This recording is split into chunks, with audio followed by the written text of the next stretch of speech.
Are you a coach or consultant looking to build new revenue streams to fund your lifestyle and give back? Well, this podcast is for you.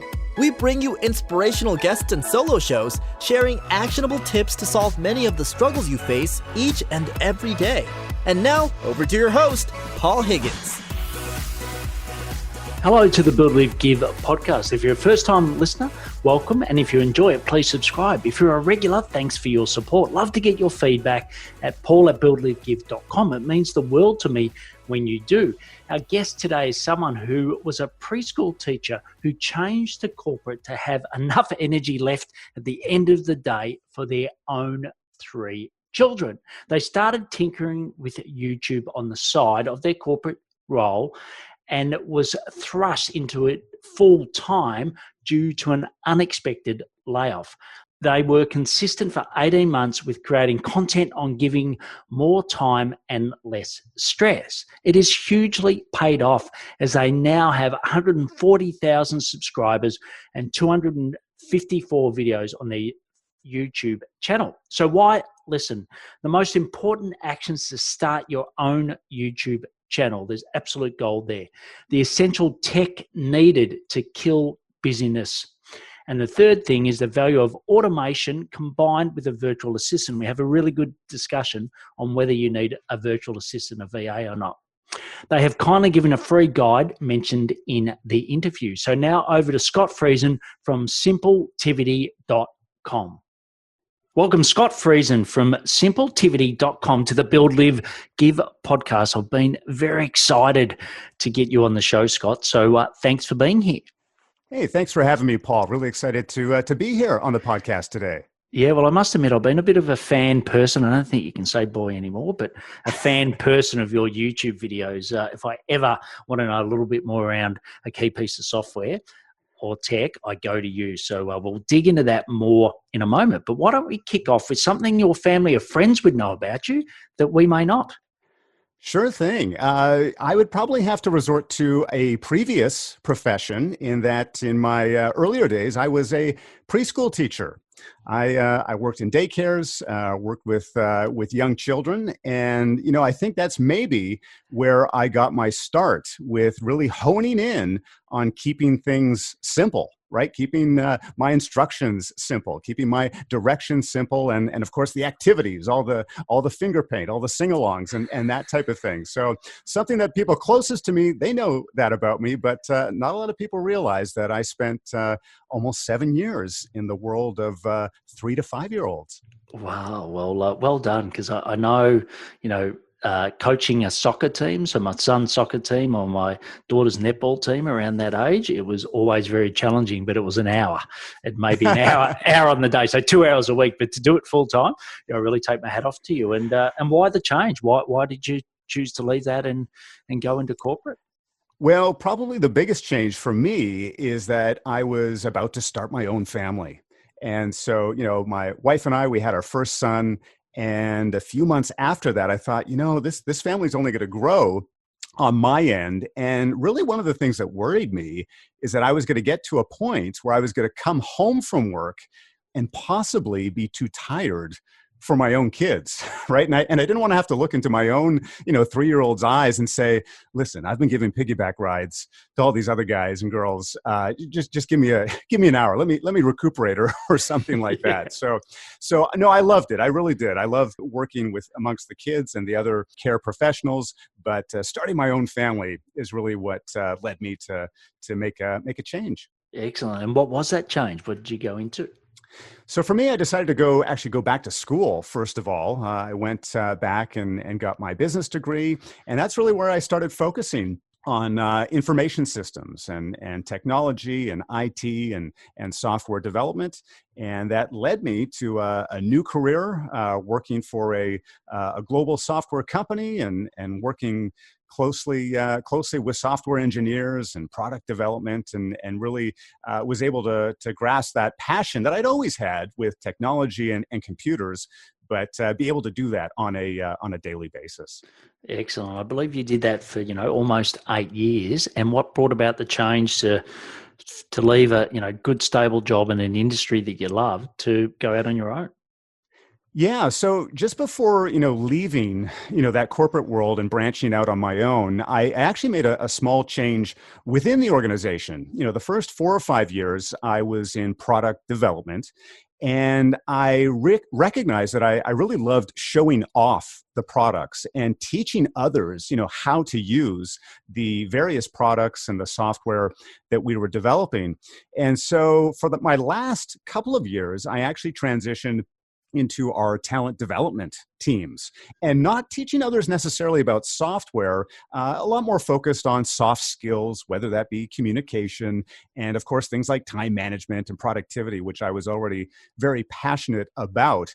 But that really opened up another whole new world to me of training and workshops and delivering webinars and so forth. And so that's really what got me thinking about making that leap on my own, particularly within that realm of personal productivity and time management, in which I was so so focused on at the time. The funny story with me is that I felt this itch, but I just wasn't sure if the timing was right. Right, I wasn't sure if I should make a change. Should I be looking for a new job? Should I be trying something on my own? I didn't know what that next step was going to be. And so what I decided to do in the meantime, before I either made up my mind or something, shouted out to me what I should be doing next, I decided to make a couple of YouTube videos. I said, hey, maybe I just need an outlet here, right? I just need some way of, sharing some of the knowledge, some of the things that I'm passionate about with others, and then maybe that'll rejuvenate me, right? Maybe that'll give me a burst of energy back in my day-to-day in my existing job. Well, as it turned out, literally a few hours after posting my very first YouTube video, I got laid off. Wow. And now it wasn't related. It wasn't as if someone within my organization had seen the YouTube video and said, wait a minute, what's this guy doing? Is he doing this on business hours? No, trust me, I had looked at the view count. No one had seen the video. But no joke. It was about 3 hours after uploading my first video to YouTube, I got the call from the VP of HR saying, Scott, you've done some great stuff here, but we're sorry to say that we're going to have to let you go. And the reason why I share that story with you, and I've shared that story with many others, is I do believe that was a sign, right? Yes. That was a sign that, hey, maybe I should put a little more focus on what I'm doing here or thinking of doing here with these YouTube videos. And that's really the birth of Simpletivity and the start of going out on my own. Yeah. Well, look, I feel for anyone that had that call. I was a little different, where they actually said, you know what, we're not going to give you the job that we've just offered you. We're going to take it back, but we're also not going to make you redundant. So I ended up leaving, but it was a similar thing. And my wife was actually laid off twice whilst on maternity leave, which wow. is illegal. But when I worked for the company, and I actually worked for the guy that ran the whole division, it was pretty hard to go and sue and keep my own job. So it was a little messy, Right. but I feel for you. But I always asked, was it easier or harder than you expected, to leave teaching from product development in corporate to HR, and then all of a sudden you're your own boss? Was it easier or harder than you thought? Yeah, I'd have to say a little bit of both. I think, in that first year, maybe a year and a half, it was a lot harder than I had anticipated. And I think, a lot of that was just around what am I going to be? What am I going to be offering? What value do I bring? And there was a lot of experimentation in that first 18 months, experimenting with services, different products, different things that I could and would offer to others from a consulting perspective and so forth. But eventually, after sort of figuring things out, finding out what worked and what didn't work, what people really liked about my expertise and my background, and maybe what wasn't as valued as I thought in the first place, things certainly did get a lot easier. And I was surprised, maybe 2 or 3 years into the journey, transitioning into more of almost a type of maintenance mode, right? Keeping things churning, keeping things moving, and just making sure that I'm doing the right things on either a daily or a weekly or an annual basis and good results will come about. And I'm a firm believer, if you keep up with it, if you're consistent, you may not see those results immediately, but eventually, if you truly feel that you're doing the right thing, you will see those results down the line.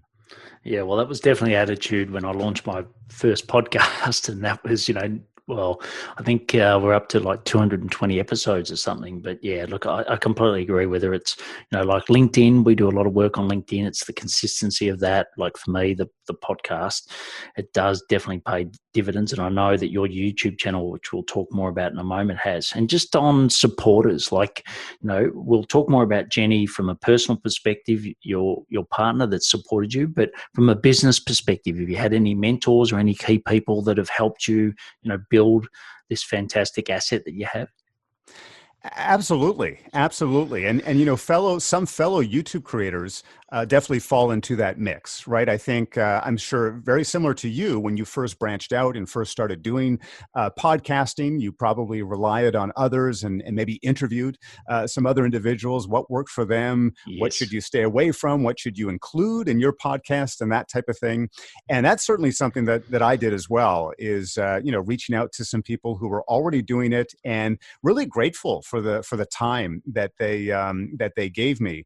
There certainly are a number of individuals who provide time management training and provide productivity workshops, etc. And I'm grateful for, there was roughly maybe 4 or 5 in particular who were willing to sit down with me or to spend as little as 15 minutes on a phone call, tell me a little bit more about their journey and what I could either look forward to, or maybe what I should watch out for.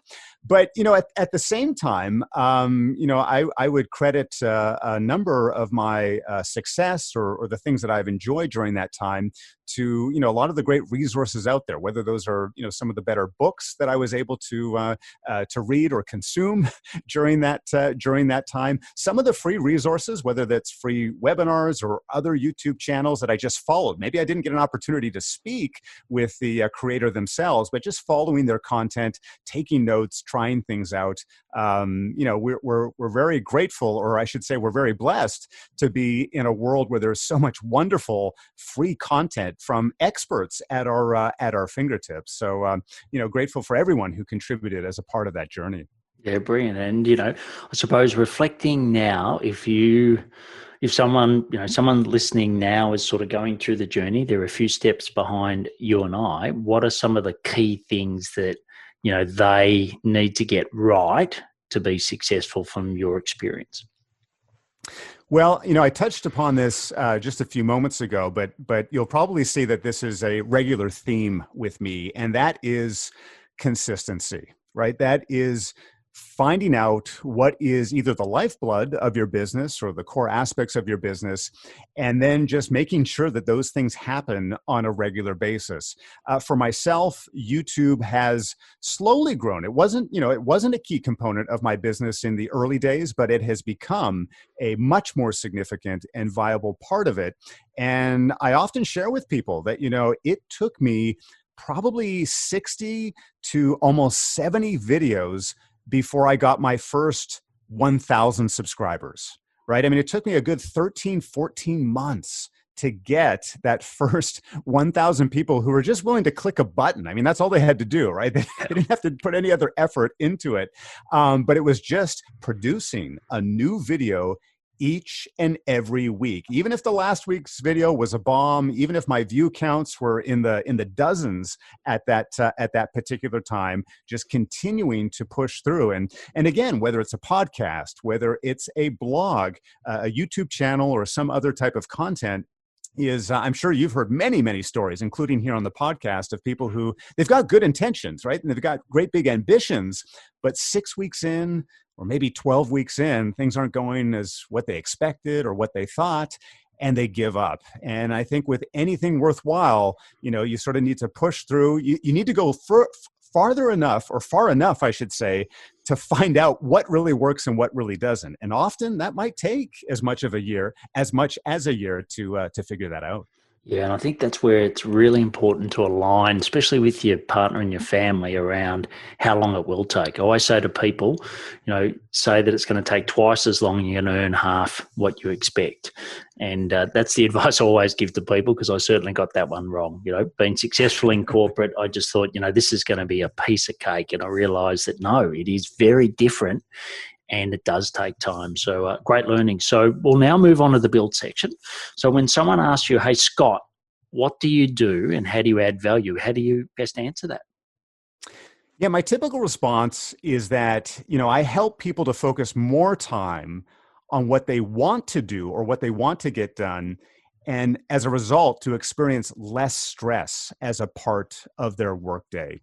I chose the name Simpletivity, which, as most of you would recognize, is a combination of simple and productivity, because I truly believe that we are at our very best. We are performing at our very best when we keep things relatively simple. One of my favorite sayings is that it is so easy to make something more difficult or complex than it needs to be, right? It's so easy to just add one more piece of technology to your business, or to add one more meeting, or to add one more task. It's just so easy to add.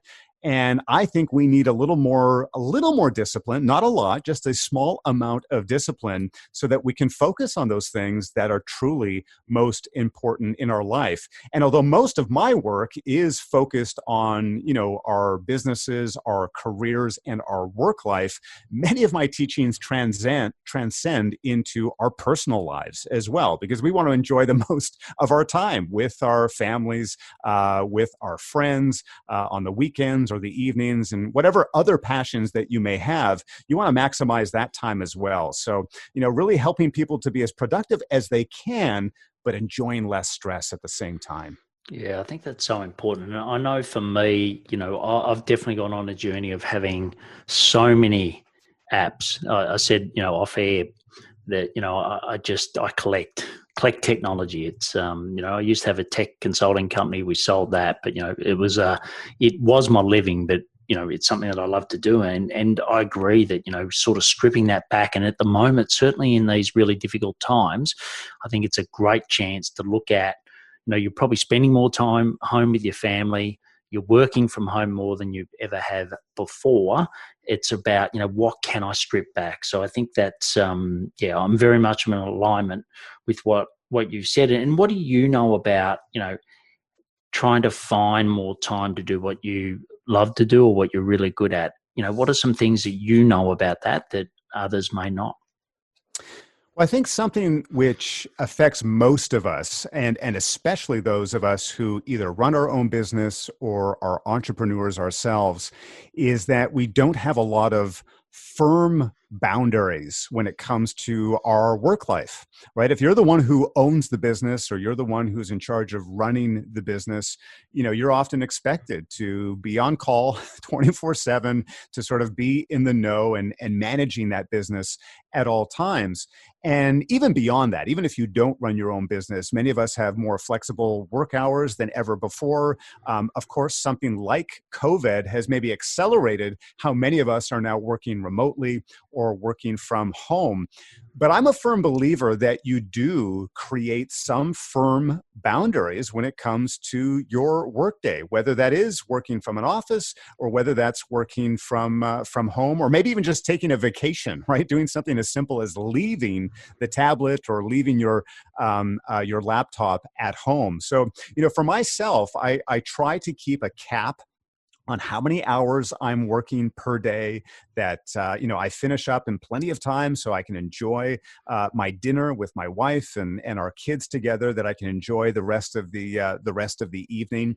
And I encourage my clients and my students to do the same thing, right? To find a routine that works best for them. Obviously, we need to find some flexibility, right? We need to find some ways to be robust as a part of that routine. But listen, if you can shut things down, or make 5 p.m. a goal to finish things up, work towards that and commit to it, right? Commit to it and say, no, this is going to be the last email I take a look at today. I've got other things that I'm going to enjoy, or there's maybe other people in my life who need my time. They're deserving of that time, and make sure that you keep those boundaries in check. Yeah, look, I really enjoy that. And, I've got a lot of clients in America. So I sort of start my mornings early. And then in the middle of the day, I have a routine that I never miss. It's, go for a bike ride, have a good lunch, have a nap, have a sleep for a half an hour plus meditation, and then have a cold shower. So that's my middle of the day. And it sort of resets then for the afternoon. But I've found that having a positive constraint. So for me, it's golf. So I'm obsessive about sports, and at the moment, it's golf. It used to be cycling, blah blah blah. But I find that if I've got to practice for an hour at 5 o'clock, it's amazing how you get things done quickly, because there's not someone looking over our shoulders all the time to say, how are you using time? That's the great benefit of being your own business. You've got that freedom, but the downside is that it can overrule you. So look, I agree with that. And for you, I know your YouTube channel is hugely successful. If someone's just starting out and they want to look at creating their own channel, because I must admit it's very daunting, what's some advice you've got on how to start on setting up your own channel? Absolutely, absolutely, and that's certainly a question I've certainly got more frequently over the years. One of the things that I like to remind people, I guess there's two things off the top of my head. One is just a reminder that YouTube is the second most popular search engine in the world. And the number one search engine continues to be Google, of course, is the parent company, or is also Yes. a part of it. And, I think we've all recognized this, especially in the last, I'd say, 3 to 4 years. Even if you don't start your search in YouTube, maybe you just start it within the Google search bar, more and more often you are being shown YouTube videos, right? Those YouTube videos are coming up in the second slot, or maybe even the first slot of how to do something. And that leads me to my second point, is that the most frequently searched for words within the YouTube search engine is how to. How to do this, how to do that, how to start doing this, how to stop doing this.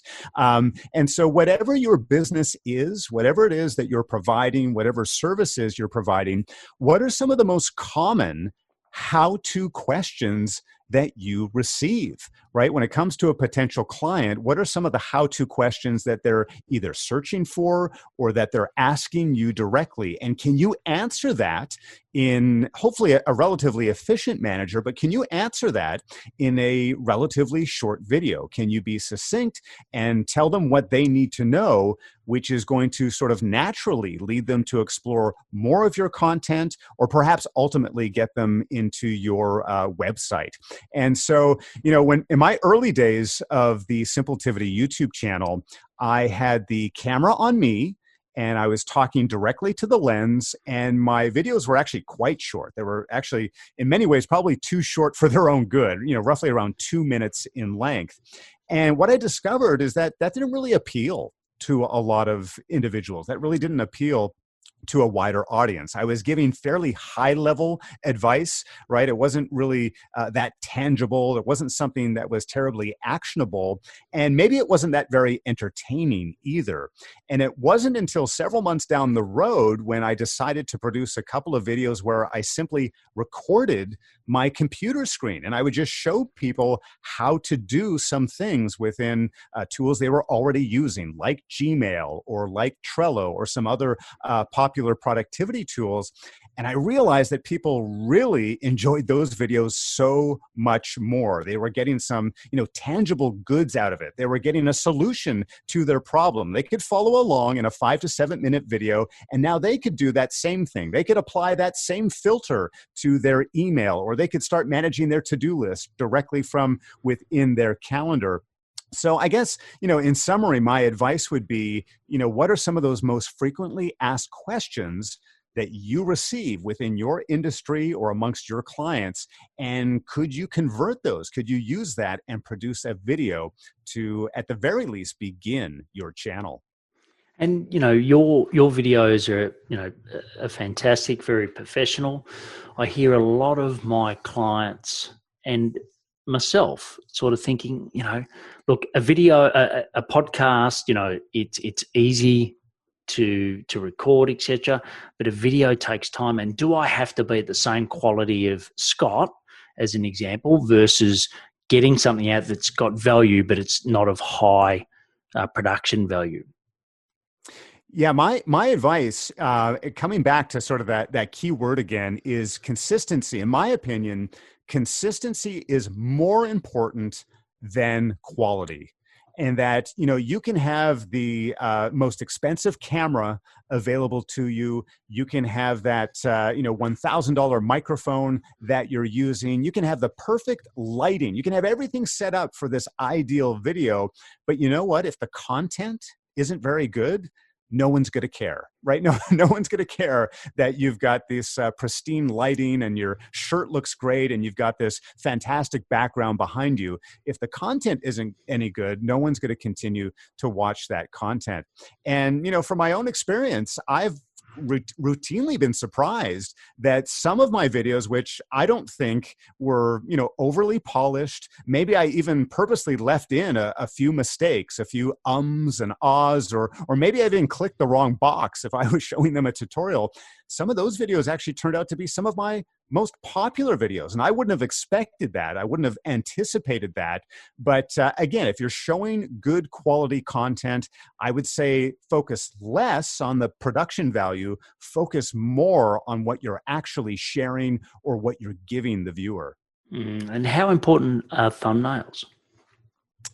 Well, thumbnails are very important, and I won't beat around the bush when it comes to thumbnails. In fact, I've often thought that over the last few years, thumbnails may be more important than even the title itself. And a couple of reasons for this. Now, the title you may think is still maybe the most important, or at least on par with the thumbnail, because it's text-based data, right? You want to make sure you've got some keywords in your title, and that you've written the title in such a way that's intriguing for the viewer. But when it comes to a medium like YouTube, it is such a visual medium, right? And so it really often does come down to the thumbnail. That's often what we see first, even before we see the title. For many viewers, they don't even read the title of the video. They're almost looking exclusively at the thumbnail and the combination of text and images, and if you do have people or yourself in that thumbnail. So I would say that thumbnail design is very important. At the same time, I would encourage people to maybe check out many of my own thumbnails, which are relatively simple. They're fairly straightforward. I often only have a single graphic on the right-hand side of my thumbnail, and then I have a few keywords, maybe as little as 3 or 4 words on the left-hand side. I want to get to the point. I want to show people what that video is about, but I also don't want to, distort things or cloud that image with too much information. Yeah, brilliant. And, the last part of the build section, which I've been dying to ask you, is around, personal tech stack, right? So, you serve a lot of solopreneurs, entrepreneurs, for you yourself, like what are your go-tos? You said you like to keep things simple. I get that, but what are the key things that you think an entrepreneur or solopreneur should have as tech enablers in their business? Absolutely. So, one of the pieces of technology that I'm most known for, at least from a training or a consulting standpoint, is Trello. And Trello is key to my business and has continued to grow in a lot of in popularity amongst businesses and industries of various sizes. What I love about Trello, at its core, it is a project management system, but it really can be used in a variety of different ways. And the way that I typically describe Trello to someone who has never used it before or does not know what it's all about is that it's the closest thing in my mind to digitizing the Post-it note experience. And I'm sure, everyone who's listening today has either done this themselves within their own office or within their own teams, or at the very least, they've been part of a training exercise where they put a bunch of Post-it notes on a wall. Each Post-it note maybe represented a task or a problem or a client or something of the like. And then you started to group them, right? You started to move them around into functional groups, or how you were going to attack this list. And Trello allows you to do that in a digital space, so you can share it with clients, you can share it with teammates, and that's been a core piece of technology for myself. Another piece of technology, which is much simpler than Trello, happens to actually be an extension to my email client. Now, for myself, I use Gmail and I use G Suite for the bulk of my business operations, but there's an extension which is called Boomerang. And Boomerang actually has an extension for both Gmail and for Outlook users. And what Boomerang allows you to do is, there's a few different things that Boomerang can do for you, but my favorite feature of Boomerang is that you can schedule a follow-up on an email that you have just sent or you are just about to send. So the scenario that I'll give you, which I think we're all used to, or we encounter on a daily basis, is that you're asking someone a question via email, right? You need them to get back to you. You really want them to get back to you. But as soon as you send that email, what do? Do you add a label to that email? Do you add a flag?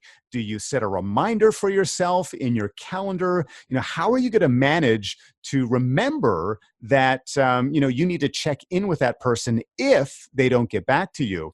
And then if they do get back to you, then what do? You have to manually check a flag or select a label or go back to your calendar and erase that reminder or something along those lines. What Boomerang will allow you to do, you can set the duration. Let's say I'm asking you, Paul, if we can still meet next week. And I'm going to say, I really hope that Paul gets back to me in the next 2 days. So all I need to do is specify that I want him to get back to me within 2 days, and I send the email. Now, if you get back to me within that time frame, that's great. Fantastic. We'll continue our conversation or we'll confirm our meeting, whatever the case may be. However, if 2 days transpire and I have still not heard from you via email, Boomerang will automatically bring that email back to my inbox, which will let me know, oh, that's right. Paul still hasn't gotten back to me. Maybe I need to send him another email, or maybe I need to pick up the phone. Boomerang has been an absolute lifesaver in my business, absolutely transformed the way that I follow up with clients and follow up with other individuals when it comes to email. Yeah. Look, I've definitely used that before, and I also use Cloud HQ and some of the Gmail extensions that Cloud HQ has got. That's fantastic. Now, I know you talk about email Boomerang. I get it. I always ask all my guests around whether you have a virtual assistant or not, and you answered no, which surprised me a little, given I think it's one of the best ways to save time and keep things simple for an owner. So I'd just love to understand a little bit more why you haven't got a VA at the moment. Well, that's a great question, and I did know that this question was going to be coming. So first off, I would say that at this point in time, I'm really on the verge and have already started to do some exploration about bringing in a VA within my operation. So that's sort of where I sit currently. But let me share with you a bit of backstory around that. For me, in the first part of my journey, I really wanted to make sure that the business was in a solid place or had a firm foundation before bringing on other individuals. And even if it was just someone who was going to be spending several hours, maybe not daily, but several hours a week involved with the business itself. But there's perhaps another component as to why I've delayed that step or delayed bringing a VA into my operation. And part of that is because so much of my focus when it comes to technology is helping people with automation and helping people to simplify their technology, simplify their software. So there's a part of me who's looked at this as a bit of a challenge. Hey, how long can I go? How far can I take this? as a one-man show or without a VA involved. And no, that's not going to last forever. That is certainly the truth. But that has sort of been part of my challenge as well. I recognize that many of my clients are not yet at that stage of hiring a VA, and often the solutions that I'm bringing to the table is allowing them to push forward, allowing them to reach their business goals without breaking their budget or without bringing in additional costs. But I guess in summary, I'm still there on the verge. Who knows? By the next time that we speak, perhaps there will be a VA within the Simpletivity family. Yeah, well, I've definitely got some options for you to consider. So we'll talk about those offline. But look, I think a virtual assistant, a VA, is also critical, I think, with setting up some of that automation and the technology. I work with a lot of coaches and consultants that say, look, I want the outcome, but I don't want to set it up. And I'm like, completely agree. And that's where a VA can be excellent in doing that. Go out and watch Scott's YouTube video on these particular topics, go and implement it in my business and then teach me. I think that's where a virtual assistant can be really powerful. So you can find out more about Scott at Simpletivity.com. But before we go into the live section, I would like to show you how to get 3 to 5 new clients a month on LinkedIn by spending 30 minutes a day, even if you don't know where to start and have limited marketing funds. Just go to blgclick.com and watch a pre-recorded free masterclass. You'll learn 3 key things: the secret formula to 10 times your views and be an authority on LinkedIn, the 7 killer elements to get 50 likes and 20 comments on every post, and the scripts to get 80% response rates to your LinkedIn messages. Because I know for me and a lot of people, there's nothing worse than when you really know you can help someone, but you hear crickets back from them. So go to blgclick.com and watch my recorded free masterclass. And on the topic of virtual assistants, there's many things that a virtual assistant can do for you around LinkedIn. So if you don't have one and you want to learn more, just go to buildlivegive.com/VA. So Scott, the next section is the live section. And, we've talked about consistency. We've talked about lots of things, including piggybacking your children around when you've got time at home. But what are some of the habits that make you truly successful? Well, for me, I think one of my best habits, something that I've adhered to for close to 15 years now, is starting my day relatively early. And in many ways, I have to credit my children for making that change in my life. Yes.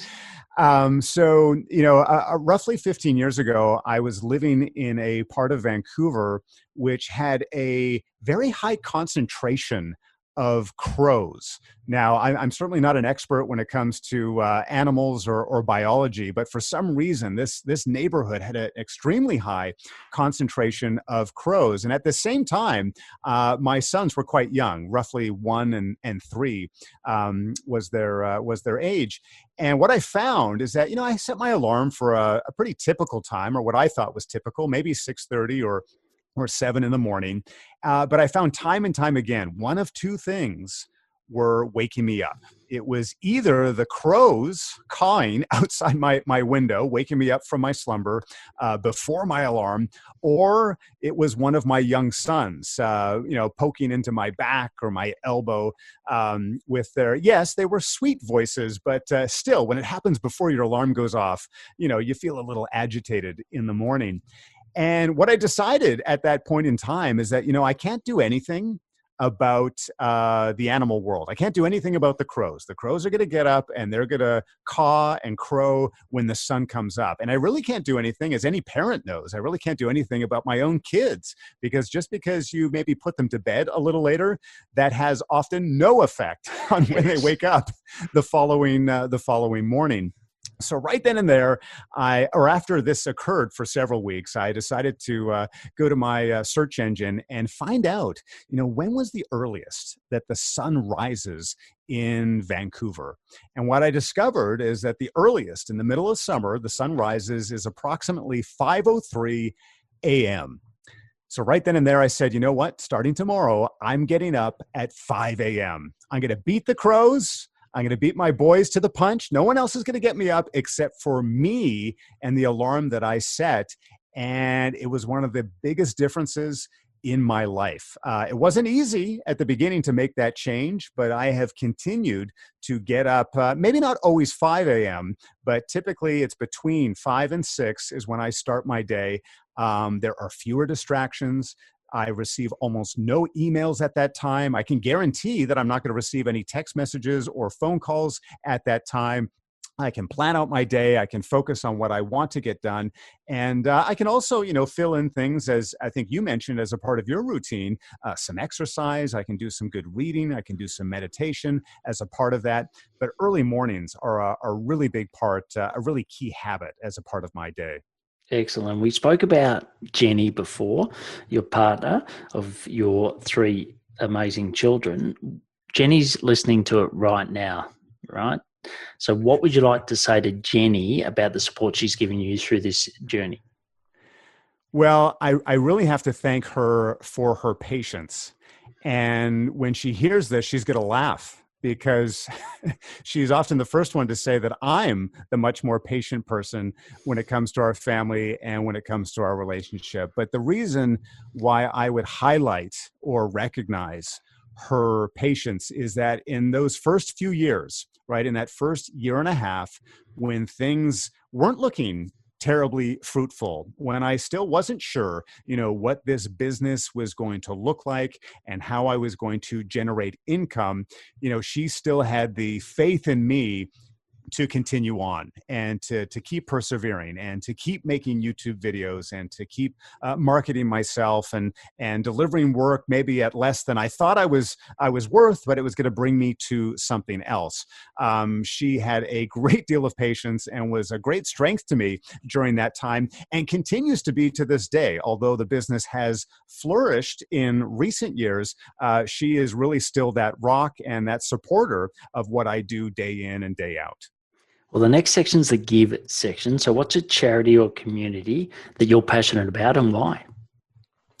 So something that I've been involved with for a little over 10 years now is a major food drive that occurs here in my province of British Columbia. So about 11 years ago, there was an initiative called the BC Thanksgiving food drive that started out, and I was fortunate enough to sort of start out right near the beginning when it was first introduced. And what I love about this effort, it's an annual event where we encourage citizens, we encourage people from all over the province to leave non-perishable food items on their doorstep. And then we have volunteers across more than 50 cities, more than 50 communities across the province who come and collect those donations directly from their doorstep. This goes directly to the local food banks. And the reason why it's called the Thanksgiving Food Drive, it occurs in the month of September, typically the third Saturday in the month of September, which is just a few weeks prior to Canadian Thanksgiving here, which happens in October.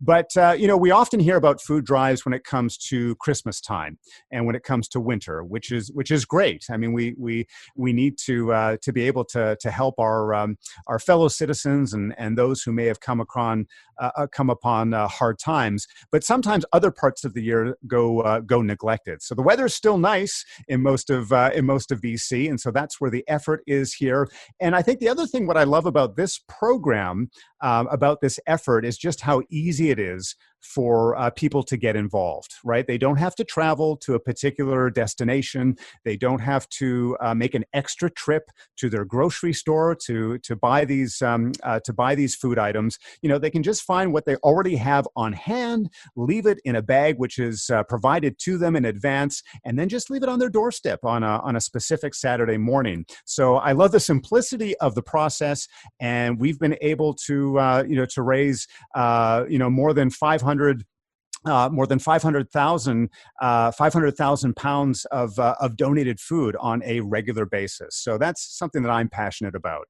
Right. And do you ever have a bear problem? Well, for most of the communities who are involved, they are in more rural areas. I haven't heard. I imagine perhaps in areas such as Whistler and maybe northern parts of the province, maybe that could be an issue. But so far, I think we've been fairly safe. Excellent. Well, look, I have a charity that I support. All of my book proceeds go to it, and a portion of my revenue. It's called the Purple House, and you can go to purplehouse.org.au to find out more. So the last section is the action section, and I'll ask you some questions and get some rapid fire responses. So the first one is, what are your top 3 personal effectiveness tips? Yeah, I'd probably have to boil that down to number 1, cutting yourself some slack. Don't being too hard on yourself. In my experience, no one is harder on me than me. And I need to be easy on myself so I can perform at my very best. Number 2, and this is sort of a reiteration of something that we've talked about throughout today's podcast, is that consistency is key, and that consistency is more important than quality. Right? Those who ship the product, those who are continually producing content or producing value are going to find success often not only sooner, but are going to find success overall than someone who dwells on the quality or getting it just right. And then the third one I would share is having to do with taking breaks throughout your day.